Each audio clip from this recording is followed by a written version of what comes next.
So I had this trailer for a year and a half, something like that. Mostly got it transport stuff like lumber, furniture, whatever, but then also as a bike trailer.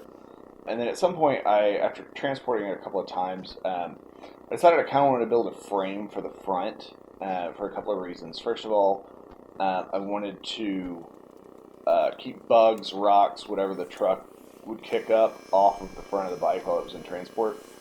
B, when it comes to our camping gear, I wanted to have a more substantial area to strap down things like, camp chairs. If we had, I always take a toolbox that has a bunch of bungee cords and various tools and stuff in it for that stays on the trailer permanently.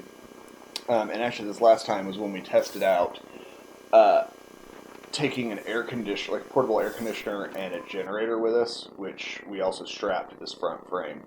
So that was sort of phase one. The first picture there was phase one with the frame just on the front of it.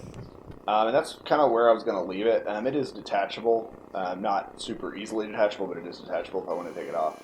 But at some point, I started looking around at people converting trailers, like enclosed trailers, into sort of living quarters while out camping. And I've got a couple of friends that I've seen do that too. That they'll trailer bikes in with like an enclosed trailer, take the bikes out, and then they've done some things to make it kind of more livable than just a wood box with like an aluminum skin on it. So I kind of started thinking about it, and phase two of this project, which you can see in the second picture here, is I decided I wanted to build a frame for the back of the trailer that sort of mirrored the front of the trailer. And my idea was something that was lightweight, transportable, and easy to kind of remove and set up at camp. Um, so the idea here was I could build a frame for the back with the plans of making it basically detachable, um, which is to say, you can see in the video the sides, side supports are hinged, and I'm going to cut it right down the middle, the top and bottom of the main frame here. Cut it right down the middle with a couple of sort of barrel latches um, that will allow it to break into two halves. And um, once it's in two halves, it can be folded up and basically strapped to the sides of the trailer for transport. So pull that whole back frame off. It's just wing nutted on with those 6 bolts. Pull the bike up in there. Strap the two halves to the sides, and then use like a heavy duty tarp that's Velcro along the wood and on the rails of the trailer.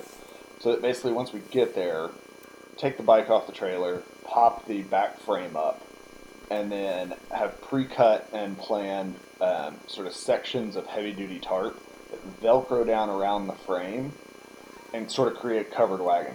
Right? That's the ultimate goal. That's kind of the joke that came up, at some point in this planning process was, we're basically building a covered wagon. And then eventually, well, actually, I should say, the sort of third part of that picture, which you can see, I'll pop up here, um, was I was going to make the frames, the front and rear frames, equal height. But as I started going through it and looking at it, I realized that the back frame was really, or the original frame on the front of the trailer, I should say, the truck side or the hitch side of the trailer.